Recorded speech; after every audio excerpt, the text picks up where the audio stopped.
Mm.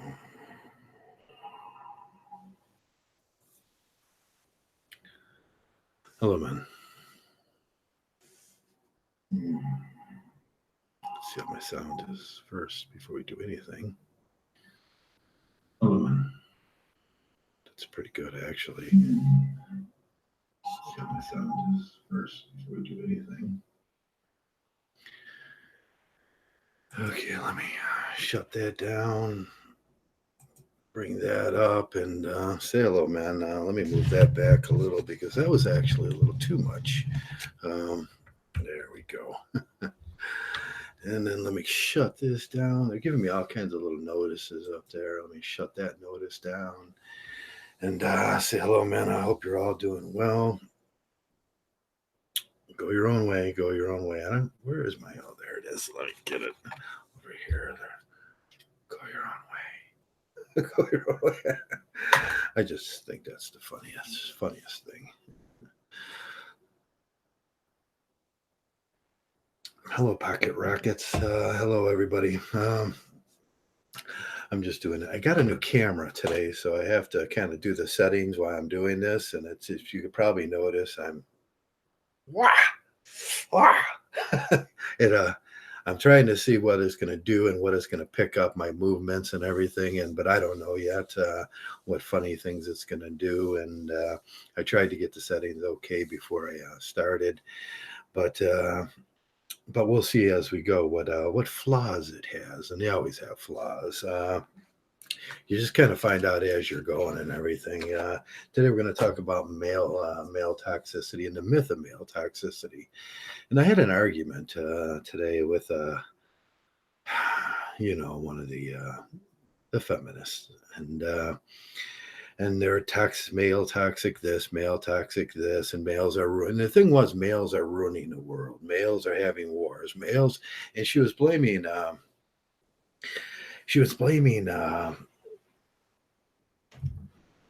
the climate change and industrial use of carbon fuels and stuff like that on men. And I was like, oh man, that's and the original talk before that was casual cruelty and how we I said to her, I says, you shouldn't call males toxic because it's a myth, and male toxicity is just a myth, and you can't really, that's being casually cruel, and you don't want people to be casually cruel to you. And it didn't work. And then we had the argument about male toxicity. Oh, you males are toxic and everything. Oh yeah, we're all toxic and everything. But what I said is, in what it is males are formed from a million years of evolution. We've developed to where we're at, and all of this prettiness. Yeah, I do me. I would definitely do me. I love doing that.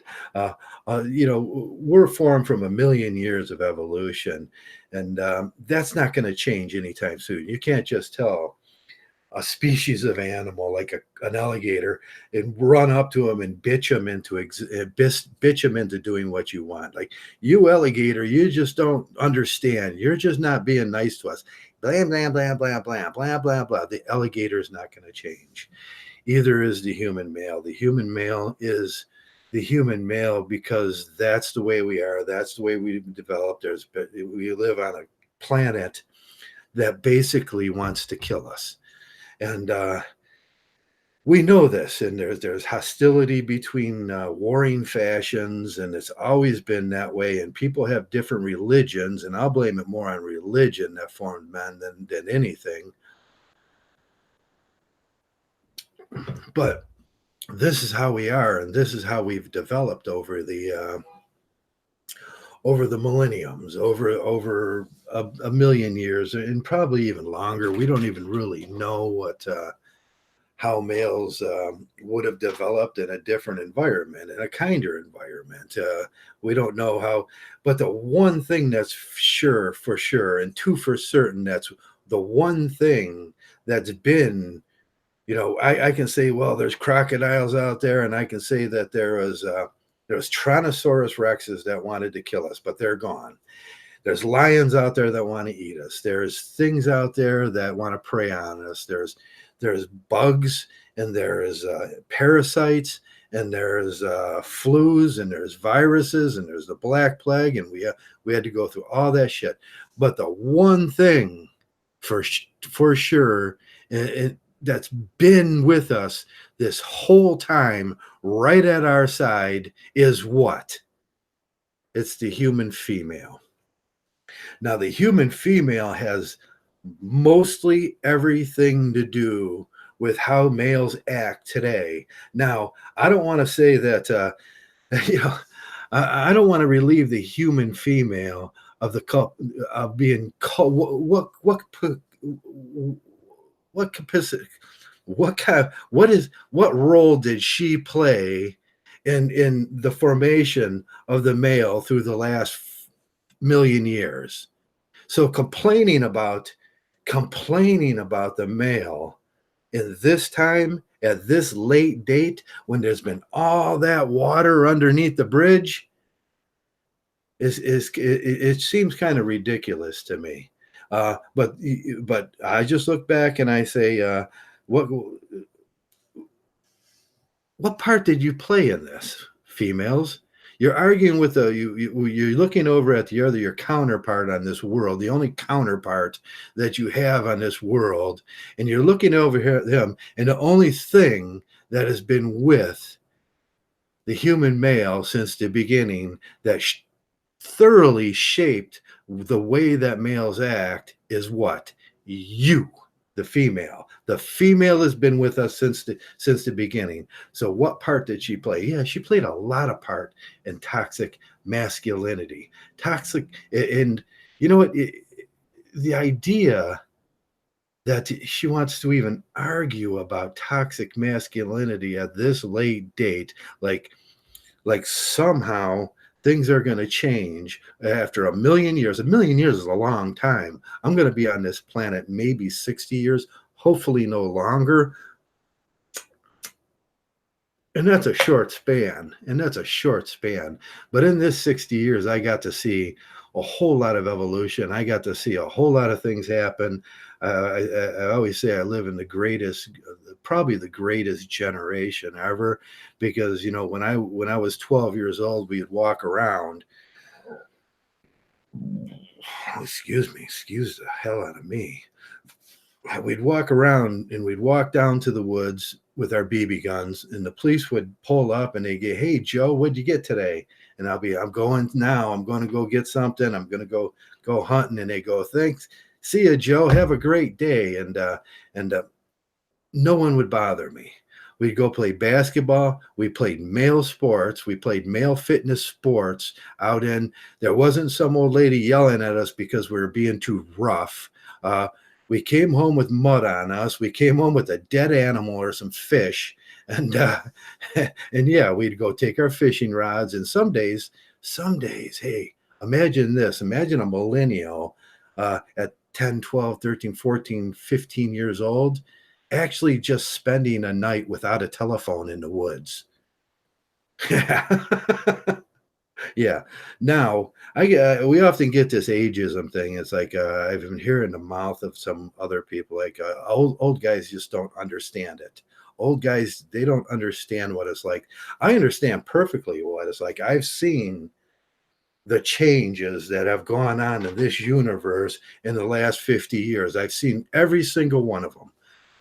I've been right up front witnessing, going, from that time where boys and men like me would do manly things. The women wouldn't even ask to go hunting. We'd just go out. We'd spend days in the woods, and I'd come back, and no one would ask me, "Did you have fun?" My mom would look at me and go, "Did you have fun, Joey?" And I was like, "Fucking A, Mom. Had a great time." And she'd go, "I'm glad."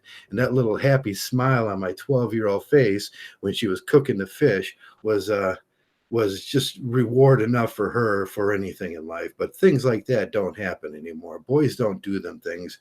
And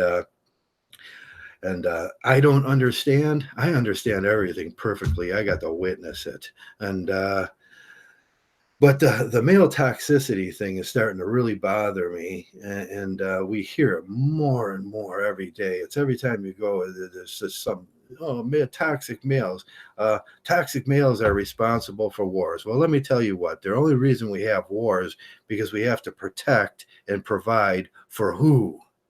Now we had this conversation, and the woman said, "No one's ever protected and provided for me. I've been," and I says, I'm a veteran. I went off to war, and I didn't do it for just a single person for some love of my life. I did it for every single person in this country, and yeah, I did it for you too." And she finally shut up after that. It's like, but that all falls down into the big toxic male thing. For millions of years, we've been having wars. For millions of years, men had to pick up their sticks or their clubs or their swords or their bow and arrows or their guns and run off and protect their land. And this is not something new. I think if there was 30 people on this planet walking around, some guy with a big stick said, "Hey, this is my area, stay off of it." And then the female is like, he's so tough and he's so bad. Look what he just did. He beat that guy with his stick. And she was happy. And she was happy to receive all the benefits of that toxic male beating some other person off of his property with a stick. And that's been happening for millions and millions of years. And then there's the mating thing, and then there's how that developed and everything, and then there's the marriage thing, how that developed. So don't blame when women look at us and say we're toxic males. Well, I'll tell you what, to this date, there's some bullshit going on in the Gulfs over there, and Iran starting some bullshit, and Trump starting some bullshit. It's guys like you and me, and the young guys, most likely, not me anymore. They're going to have to run off. And one of the topics I brought up was, "Hey, girls, you can actually go down now and fill out a civil service report." And that's what I said to her. I said, "Go down and actually fill out a civil service report, and then you too can start genetically modifying yourself through the horrors of war and the horrors of being the provider, and over the next million years, the women can start fighting for this thing too. They can just jump right in there, and we're seeing a little more of this." And she was like, "Oh, Joe, you want to see women run off?" And I said, "Yeah, that's equality. That's what I want to see now, because and the argument here was, with our obligations, with our masculinity, with all that toxic masculinity comes obligations, and them obligations are going off to war, fighting, protecting your property, making sure people don't come and take things. Predators everywhere, and there's more human predators than animal predators now. We don't have many animal predators anymore, because you know why we don't have no animal predators here in Ohio? Because we drove off all the woods, the wolves. We killed all those nasty little cats that were around here, and we drove the bears out of Ohio, and we took all those snakes and we removed them.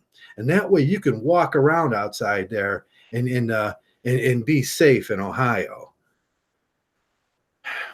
And that only took a couple hundred years to do. We removed all the predatory animals from Ohio.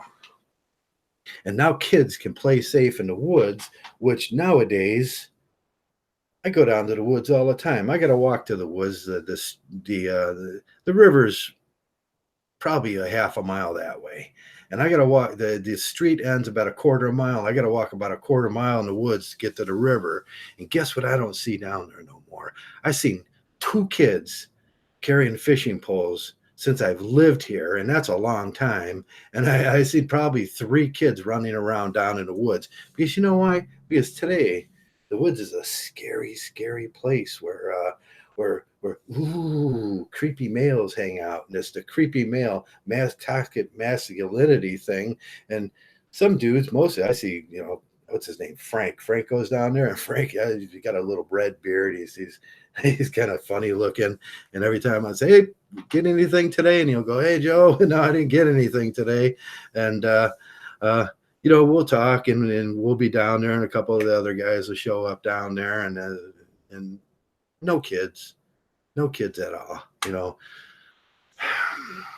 So who's all in here today? I didn't even look. Let me bring this thing up and say hello to everybody. And we're talking about toxic masculinity. Hello, Jeff Burns. Hello, Pocket Rocket. Hello, blah, blah, blah, blah, blah, blah, blah, blah, blah, blah, blah. Ooh, there's Whiskey Stills and Tumbleweeds. Hello, Whiskey. Hello, a boy named Gilroy. Hello, Hetty Lukey. My friend Hetty Lukey. How are you today? Are you enjoying the weather now from the change in the cold? Don't type don't type forever. Hello, don't type forever. That's an interesting name. And hello, everybody that's in today. If you're listening to a Traversable podcast on a Friday afternoon, and it's quite a nice Friday afternoon. I could probably turn the camera on and show you outside. It's rather beautiful. The tree, my Japanese maple outside, is well fulled out and in purple, and it's beautiful. I got all my tomatoes in last week. I didn't think I was ever going to get them in since the rain started. Yesterday we had flood warnings again, and I had to pull them under the shades. And I didn't plant too much this year because it was just a bad year for planting. I probably should have planted more and trudged through the mud and did that a little more, because I don't know what's going to happen with the extended season this year. I know, Jeff. You're getting cold now there today, probably. Uh, is it raining up there today, Whiskey? I'm sorry about that. Yeah, it's just, man, this year is a lot of rain. But today, I think I look at the forecast and I think today, tomorrow, the next day, and the next day is going to give this a little chance to dry up. I went to the edge of my driveway today. I got to ride my bike today. My knee got to a point; it still hurts like crazy. But it was such a nice sunny day. You probably see a little color in my skin today. Uh, I was like, man, I want to ride my bike. I just want to ride my bike, and I'm going to the store, and I'm going to ride my bike, and that's it. And I don't care if the knee hurts. And then I remembered the last time when I tore my, about 10 years ago, 10, 15 years ago, I tore both my Achilles tendons, and I couldn't walk for 2 years. And this is what brings me to MGTOW. This whole thing brought me to MGTOW. This long line of bad bad luck that I had with my legs. And there's reasons why my legs and everything is because of, the things that happened to me after, somebody wanted to leave, and they wouldn't tell me they wanted to leave. So they tried to hurt me. So them are byproducts. These are byproducts of divorce, the lovely way we separate. Uh, so, so my knee it's not better, but I remember when I was going through all that pain, 10, 15, when I was younger, and I wanted to walk, and I wanted to, after 2 years of just kind of sitting around and limping and hobbling and not walking very much, I said, damn it, I don't care. And I think this is a real MGTOW thing. This is what MGTOWs do. I said, damn it, I don't care if it hurts. I'm going for a freaking walk. And I did. And I walked a little. I walked around the block. And the next day I walked around the block again. And the next day I walked up to the store. And the next day I walked to the grocery store. And before I knew it, I was doing 5-mile walks a day. And everything started healing up good. And that's what I got to do again. I got to get that thing in me again where it says, screw the pain. I'm going to pedal right through it. And I'm not going to miss no more of this beautiful, beautiful summer. And we only get so much summer here in Ohio. Whiskey knows that. We only get so much summer, and that's the truth. And that's it. So I just have to get. But nowadays, I'm a little older, and the pain is a little more intense and everything. But that's the only way I'm going to do it. And I remember as a kid, you just got to play through things. So once when you're in football team, sometimes your hips hurting, or your elbow, your rotator cuffs hurting. The guy gave you a fling to the ground, and you're like, oh man, it's hurting a little bit, and it's gonna. You know it's going to repair, but you just got to play through it, and that seems to be the best thing in the whole world for men to do. My my drill sergeant, I remember when I got to the army, we got all those shots. There's the big long line. If you went in the army, you know this. The big long line of shots. You go through. You go in one door, and then they have it like every Tuesday for all intakes. And then you got like 100 people standing, and they want to get done as fast as they can. They have an hour to do this, so so they're gonna just you're going to start on one end, and there's going to be a nurse at this table, and then a nurse like here, and then a nurse here, and you just walk, and then you just hit you in the shoulder as you're walking with all these shots, and then you get out, you're like, oh, that hurt. And you get like 8, 9, 10 of them. I think it's 12 of them now. And you get back to you're feeling kind of woozy. You get back to the platoon, and you get in the drill sergeant is sitting there. He's got his eyes like, oh boy. He says, you know what the best thing for that is? And we go, what? And he go, push-ups. Do push-ups. And then you'd have to do like 30, 40 push-ups, and then get up, and then he'd yell at you, and then you'd do 30, 40 more push-ups, and he'd get up, and then he'd yell at you. And this went on for like a couple hours after that, and he'd call you all a bunch of pussies. And you know, thinking about your shoulder, you're just a bunch of pussies and everything. And then, but it actually worked. It took your mind off of all that garbage and that pain. And sometimes, see there, I did it. I got to focus in and out, and I don't know how I can move on this thing. And sometimes you just have to just bear the pain and go through it. And that's one of the things in life. And I think it's a real MGTOW quality when I was going through my time afterwards, after the poisoning, and there was times when I just wanted to give up, and I found this little thing up here. This is why I moved up here.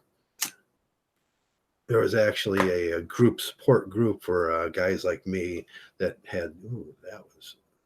Ooh, come on back.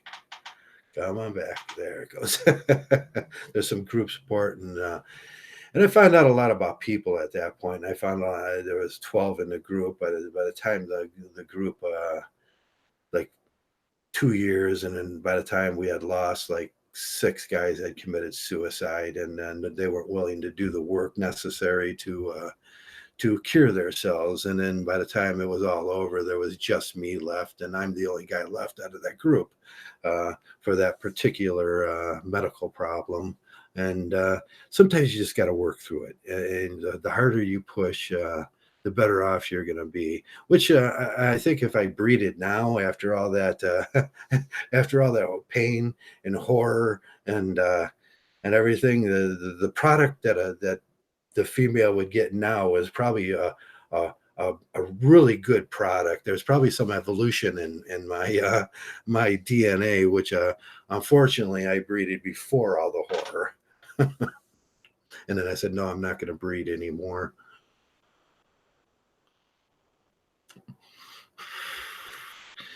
So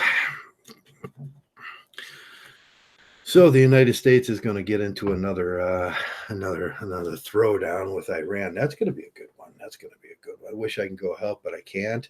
And I don't know if I want to this one, but it would be fun. It would be fun, and it's, you know. But these are the things that happen, and this is evolution. This is male evolution. The males are going to fight. The two meanest dogs in the park are going to fight eventually, and this is going to happen probably. But for the female question of male toxicity, why do you guys always fight? Well, why do we fight? The only thing that we fight for is family and our community, and but that's not really worth fighting for anymore. With all this toxic masculinity and stuff, and the garbage, the casual cruelty they throw at men. Do you think men really want to go and fight? And I says, well, you know, you just you can go down and you can sign up for the civil service thing now, and you will be included if there's ever a draft, and then you can go to war too. And that's go to do that fun thing, because we're all sitting over, we're just drinking beers and throwing empty beer cans at each other and saying that there's a war. That's what really happens. Fucking idiots.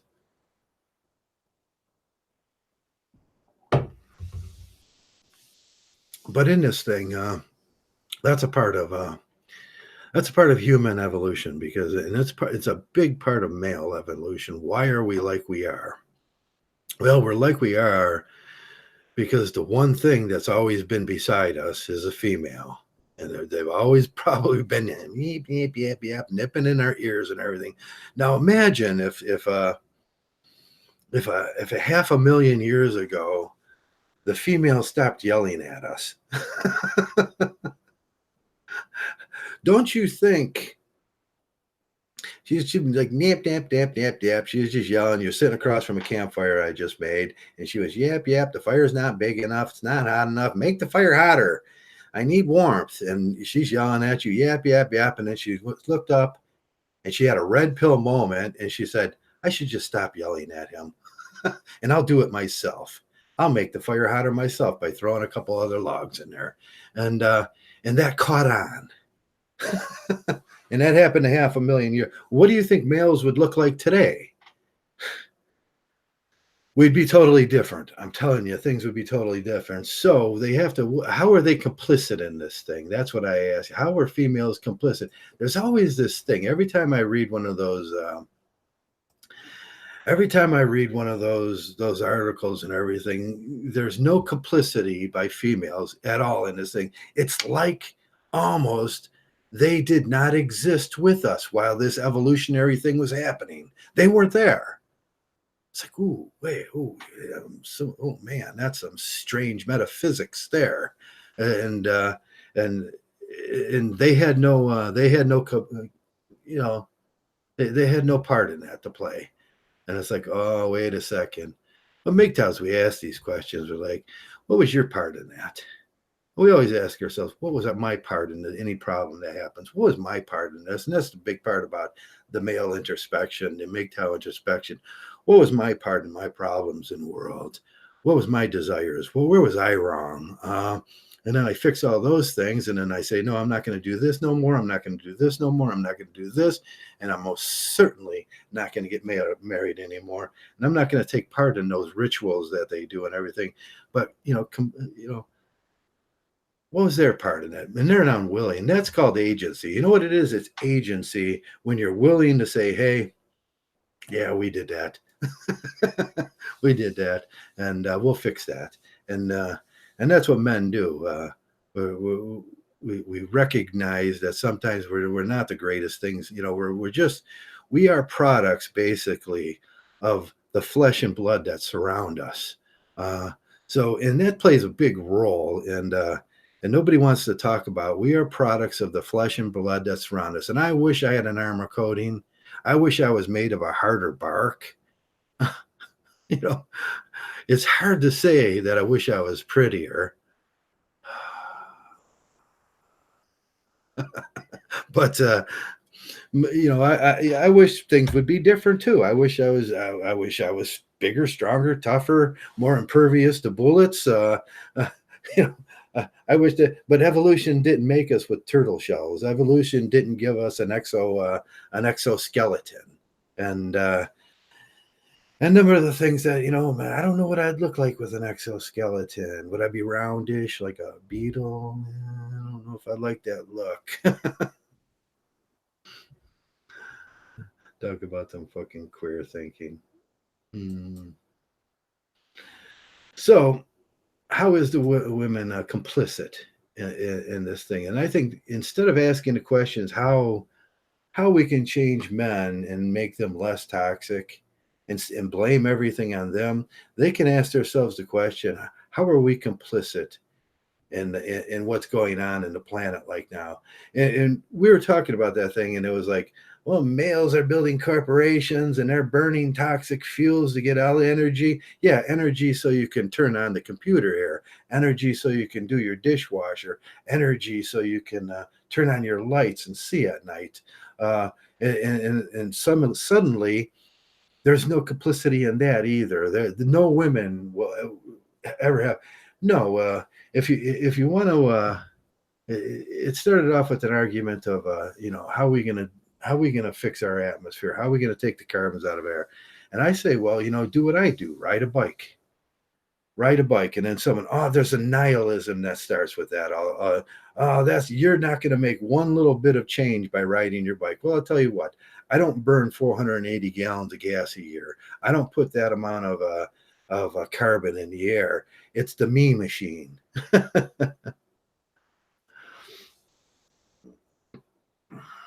me see.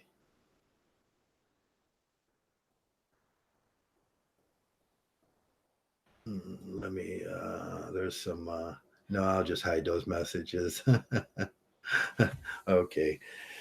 Pocket rocket, you're going off. I don't know what you're going off. I didn't follow I didn't follow the thing, but women are complicit in this. Women are half complicit. That's the slavery thing too. Often talk about. Uh, I often talk. We look at that slavery during the 1800s and everything, and nowhere in those books. This is gynocentrism in a nutshell. Nowhere in those books does it ever say there was female slave owners, but that's not true. That's not true because there was house slaves, and more than 2/3 of the slaves in America during the 1800s were house slaves. So that means that they were under the management of the female in the house. But no complicity to that too. You would talk about slavery and you would say well, what part did females play in this thing, and no complicity in it. Oh, we didn't do nothing, we were just we weren't even there. It's just freaking silly that they weren't even there. No, they were half complicit with everything. That's what the sociology thing went with violence too. We have violence against women's acts that proclaim that all violence, and that's the same gynocentrism, that all men are violent and everything. Wait, and then we see the sociology studies on this, and we say generally it's about 50-50. And generally it might even be a little more because men refuse to go to call the police when a female punches them.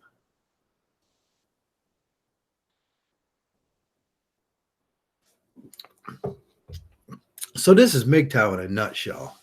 Uh, we listen to those things about the toxic male and the myth of the toxic male, and it's like the myth of everything. It's like the myth of everything male. You're being lied to most of the time, and you're not toxic. You're just a bright byproduct of a million years of evolution. That there was something sitting next to you that wants to take no responsibility for anything, doesn't even want to be written in the history books about any of their things that they did. There was a couple a couple of female princesses there that did horrible things. They have the same capacity to be evil, but it gets eliminated from the books because of gynocentrism, like they weren't even there. And the attitude of most females, it's 100% men poisoning the air out here with their corporations because they're doing it wrong. And the big argument to that was, well, we'll just do carbon capture. Well, carbon capture, you have to dig a hole beneath the first section of dirt on this planet, and then you got to pump the carbon down into there and then pump it with some other solutions so it turns back into oil. Well, carbon capture is great, but if you're drilling a big old hole, don't you think that we should do thermal power generation if you're drilling that kind of hole? And it's some of these things I hear from people. Carbon capture is great if you want to burn all the coal in the world. But as long as you are drilling that hole, as long as you're drilling that hole already, you're drilling down past the first level of the first level of mantle. And if you can get far enough down where it's about 600 degrees or so, yeah, guess what you got?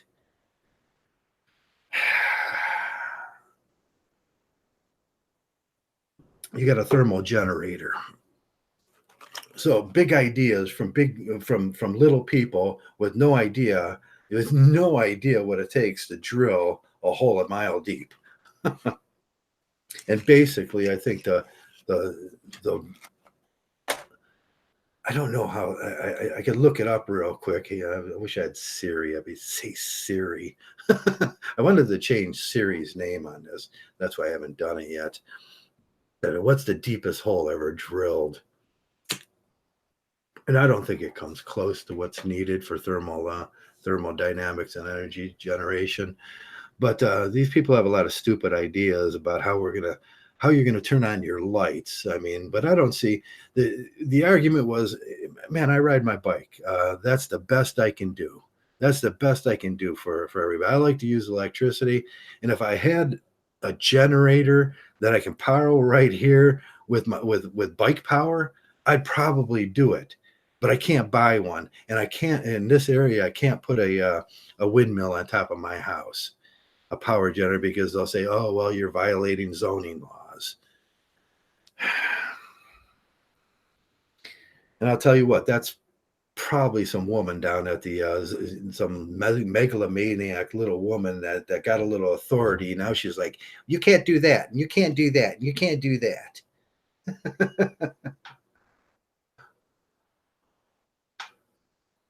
So, Pocket Rocket, what was the argument? Why were you going off there?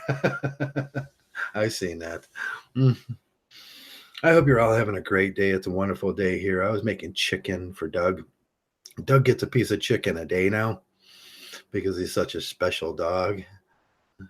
All those religious idiots around. Okay. Okay. I know the religious idiots bother you. They bother me too. I was having a argument with there was an argument I was having today about the religious people too, and it's the same thing. They relieve themselves of all the crimes of the past, and then somehow magically they weren't there. It's just us people, us men were there, and us men, or some kind of place on this universe where all the regular people weren't there, and it was just toxic males there. That's how they. And he was started talking about Krishna.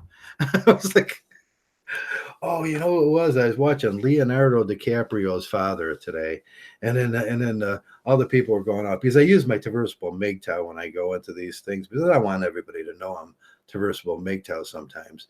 Uh, I'm a MGTOW, and I seen Leonardo DiCaprio's name, and it was his father and his grandfather was there or something, and I was listening to it, and then I started getting into it with the people because they notice you're a MGTOW, so they automatically say something casually cruel, and we start talking about casually cruel because you don't have to say nothing. If you don't say nothing to me at all, it wouldn't.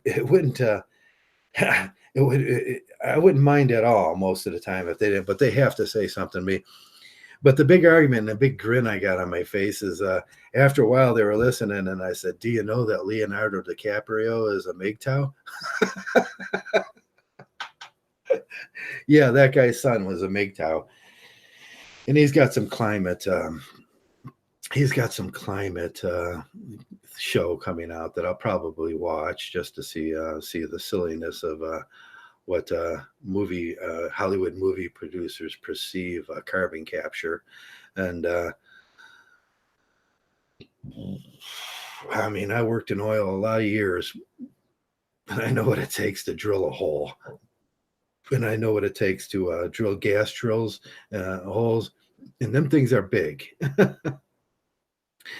Them things are really big, and once you see it, you go, "Ooh, no, that's a man's job," and it's not just a little hole. No, it's not just a little hole, and anymore. These things are, the size of my house, and yes, the width of the hole is the size of my house and somewhat bigger. And so, but if you ask a girl, that she would say, "Oh, it's just a little tiny little hole. You put it in the ground, you make it really deep." I said, "No, that's a dick."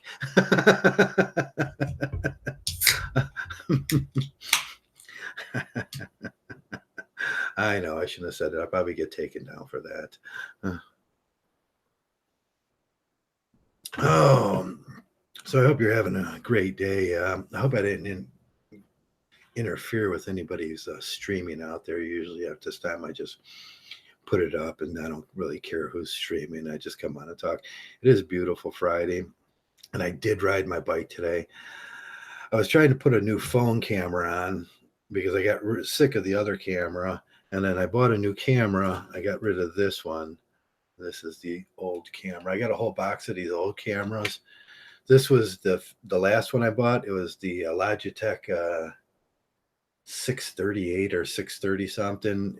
I didn't like it, and it was a $58 waste of money. And so I bought the new one and a better one, and I hope it does a little better job. And it's got some really neat controls and everything, and the color seems to be better and the clarity seems better. But I'm not going to know until I look back on this stream, and that's pretty much what I'm doing here, just blabbering on, talking about, so I can look back on the stream and see where I need to do settings and stuff. But toxic masculinity, it gets old, and it just makes me it, it it makes me think about how people don't do the thought processes that's necessary to think about what they're talking about. Everybody wants to be a loudmouth in this world, and everybody wants to shoot off about how men are bad and everything, but they never do the thought process to well, who made us, what made us? Well, you made us. You've been alongside of us this whole time, just doing horrible things, and men have developed evolutionary to suit the horrible needs and the horrible behaviors of females. Now, like, what if I said, what if one female a half a million years ago would have shut her mouth and put a log on the fire instead of bitching that we did it, that we should do it, make the fire hotter? It's always some unreasonable thing. Take care of the climate. That's unreasonable. I can't take care of the climate. I can't make the fire hotter. I can put a log on it. And a matter of fact, you can put a log on it too. But that's the lack of responsibility, the lack of agency in them. And that in a nutshell is what I like to see change.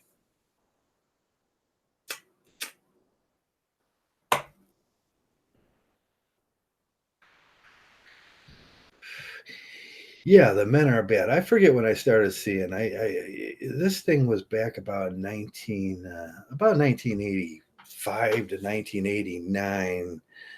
Uh, Angry Harry had just started releasing some stuff around that time, and you couldn't get it. You had to get it in pamphlet form or write and see what he had written, and it was pretty much blocked. And he was on BBC once in a while, and he was on some small radio station that you would have to get. But Angry Harry was talking about the bad men syndrome. I started seeing the bad men syndrome. Men are bad right around 82 to 85, maybe not much in 82. Uh, no one, men acted totally different. Uh, and the bad men, some were up to the 80s, up to the into the 90s, and then the 90s. I think it was 1992 when it just exploded. Like, all men are bad, and I was like, no, all men aren't bad. All men are pretty good, and we do our job. At least we do what we're supposed to do. I mean, look around you. We have great communities we built. Uh, but we will fight for those things, and we will fight for resources, and that's what's going to happen pretty soon, I fear, in America again, if we fall for it. Personally, I wouldn't fight Iran for those. I would say screw the rest of the world, and I would start being nicey to Venezuela. And that goes back to my theory of, if you want people to stop hating you, stop being a dick. That's how to solve most crises in this world. Just don't be a dick. I'm going to get a shirt that says "Just don't be a dick," and no bad things will befall you if you go out into this society and you're not a dick. Just don't be a dick. I like that saying. That's my favorite saying. Now, Yeah, Venice and the failure of socialism. I don't know if it's a failure of socialism or if it's a failure of diplomacy. It's definitely a failure of American diplomacy over the last 10, 15 years to and basically if you think about how these things happen, we're spending all our time overseas taking care of a European problem. Um, of oil over there when we have very much enough oil over here. Venezuela would be the number one producer of oil in the world if they would get aboard. We spent the last 20 years here in America fighting wars that we shouldn't be in, and we could have spent some time in South America. But it's starting to show down there now too. Is breaking down the climate. Climate change is changing the landscape of some of those arid areas.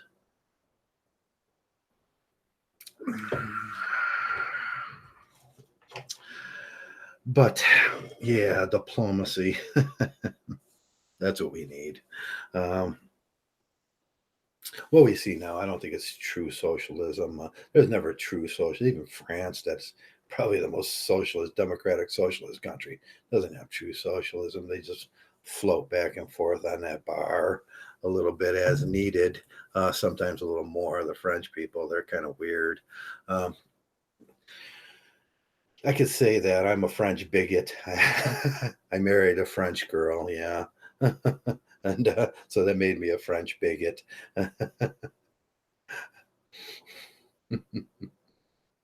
I know they're going to be after me. I'm going to have French legionnaires coming to my house. I did watch a good movie the other day about the French Legion. Um, that little skirmish they had with the kids in the school bus back in 1972. They made a movie about it, and it was a fairly decent, yeah, sort of non-gynocentric movie. I had to cringe once in a while and say, "Yeah, they're all gynocentric." You ever do the gynocentric test when I go to the movie thing on the computer, so they got all the movies up, and then I can watch whatever I want. They're all free and everything, and all I got to do is watch their commercials and shit, and I can see all the movies that are up and everything, and then I go, "That's gynocentric," and there's about 50 of them, 50 tiles up there on the screen, and I go, can't watch that. That's going to irritate me. Can't watch that. That's going to irritate me. Can't watch that. That's going to irritate me. That one's gynocentric. That was super gynocentric when you get into the Supergirl things, and then the girls of Atlanta or something like that, and the Kardashians and all those things. Them are super gynocentric. Any man that would watch those, you might as well just start watching the Bravo channel and go gay. So I did watch a war movie the other day. That was fairly decent. I was like happy about that. The draft was today. The NBA draft was today. I was so disappointed at the Cleveland Cavaliers who they took, but then they their last two picks I was kind of happy with, and so I may not watch basketball next year. Even though I don't want to suffer that way with our team, but the Cleveland Browns are getting better, so we'll have some kind of team sport. Yay, go team sports Sunday, and that's my. There's the male lady. Dougie does this thing where yeah, she's out there. Dougie knows when the male ladies, even though he's deaf and he's blind now, he still knows when a male lady is coming around. It's just some sixth sense that he has. He raises his little blind deaf head and he goes, and he smells her or something. I don't know how he does it, but he knows when she's like four houses down that way, and he lets me know. Dougie's got an amazing talent for knowing where the male lady's at. So that's all I wanted to talk about today, and is female toxicity and or male toxicity. I didn't talk about. See the way I did that? I didn't talk about female toxicity, which they don't have tox. They're perfect angels. No, they're not. No, they're not. And there's the myth of male toxicity, but if they want to see who caused that and why it was caused, and They don't have to look any farther than looking in the mirror and taking a little culpability for that problem, and that should be the answer for that one. And with that, I'm gonna go and eat some chicken with Doug. He gets a piece and I gets a piece, and he's gonna enjoy that. His little smiling face. He'll be like, "Oh, I love you," in dog language. Um, but I'm gonna let go, and I'm gonna go, and then I'm gonna enjoy the rest of the Friday. I might take another bike ride and get out there and enjoy the sun. And I hope you're doing the same for yourself. Take care of yourself. And like I said, if you got a problem, uh, sometimes the best way to deal with it is just work through the pain and get through it. Ain't nothing and no hospital in the world going to help you with that. It's up to you to take care of yourself. And that's the basic roots of MGTOW. It's up to you because no one else loves you in this whole, no one loves you in this whole world. And you're just a toxic male to them. But that's what we talked about today. And I hope you're all doing great. And I'm going to let this thing go. And y'all have a great day. And like always, thanks for being MGTOW. MGTOW.